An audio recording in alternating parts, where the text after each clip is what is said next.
Hey Korg fans, Rich Formidoni, and I am in the studio with the M388.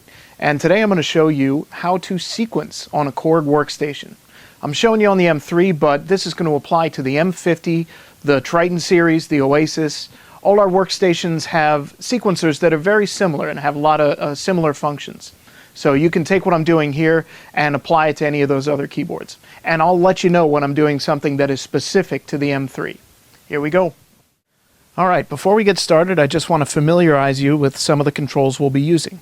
A lot of your control is going to come from the touch view display. So there are many different places you can go in the sequencer, and the touch view display will guide you through a lot of it. Your mode buttons here, press sequence to get to sequence mode. That's obviously where you're going to need to be.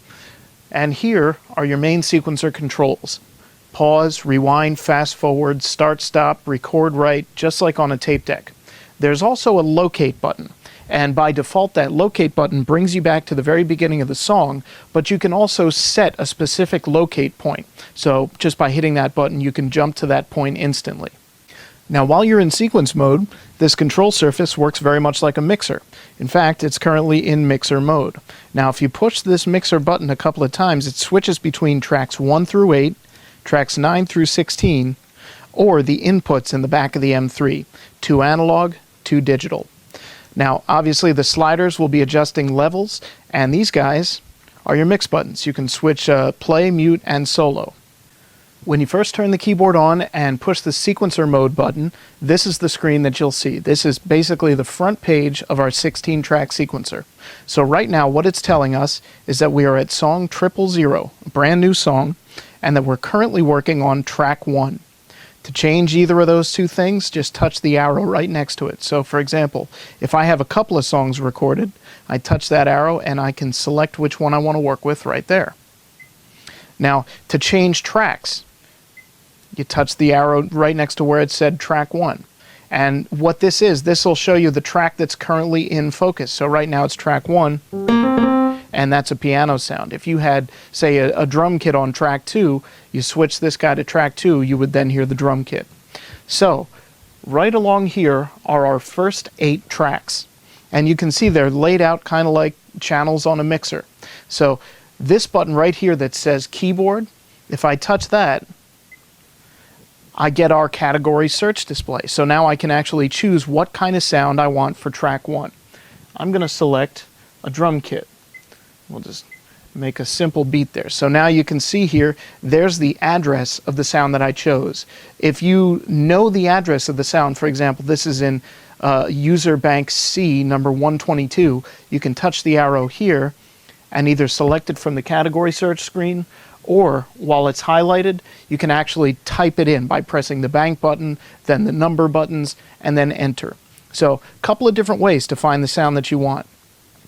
Down below that, play and mute status for each track, and this is the same as pressing the button on the left-hand side.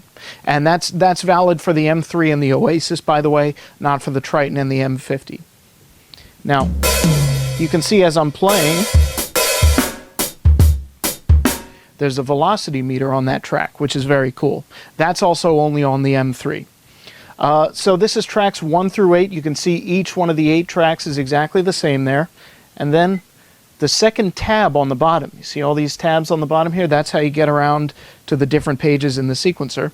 This is tracks 9 through 16. Same thing, 8 more tracks. Now, the next tab over is mixer. And this is quite literally a mixer. And one of the coolest things about the M3, if you get the M3 expanded, you can actually touch and drag these faders. And there's even a little velocity meter next to each fader. You can touch the knobs, go from side to side, drag them where you want them.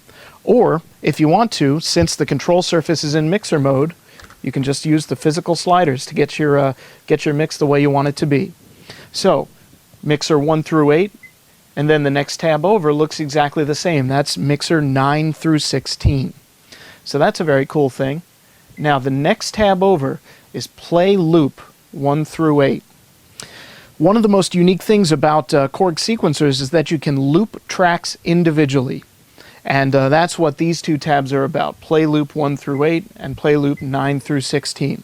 I'm going to show you what this is all about here. I'm going to go back to the first tab, where I'm showing you I have my drum kit there. Now I'll press the record right button. I've got my metronome. I'm going to slow it down a little bit by pressing the tap tempo button. Now I'll press start stop, and then I'll get a 2-measure count in, and you'll see -2 and then -1 up here. So you have 8 beats and then you're recording. So I'm going to press the button now. -2, then -1. Now I record.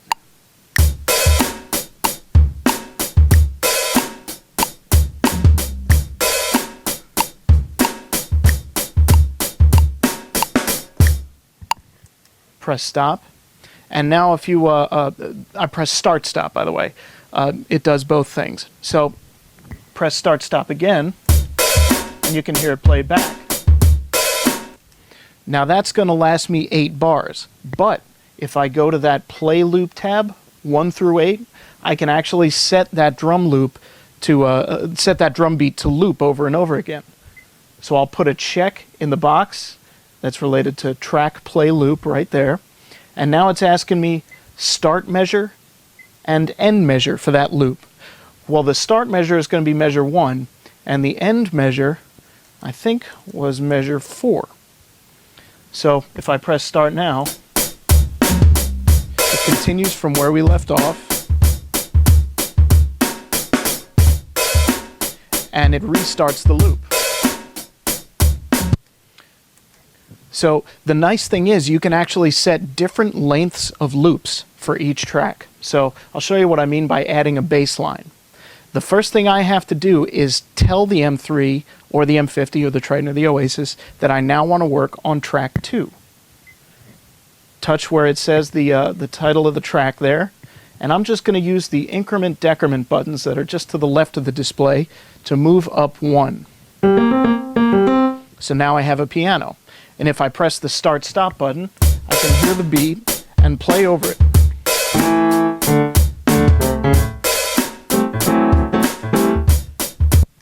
But now I want to change that to a bass sound. So what I'm going to do is touch where it says keyboard here on the second track, and now I can select a bass. Touch the bass tab right there, and let's do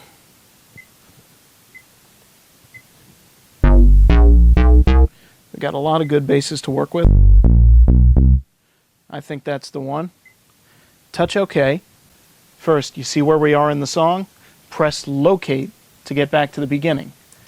Record and write, and then start stop.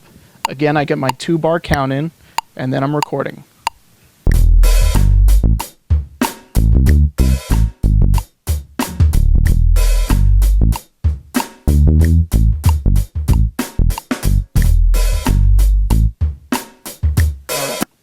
Press start stop, and what I actually want to do is only use the first 2 measures. So I'm going to go to that play loop tab again, turn on a loop for the bass, and set my loop end measure to number 2.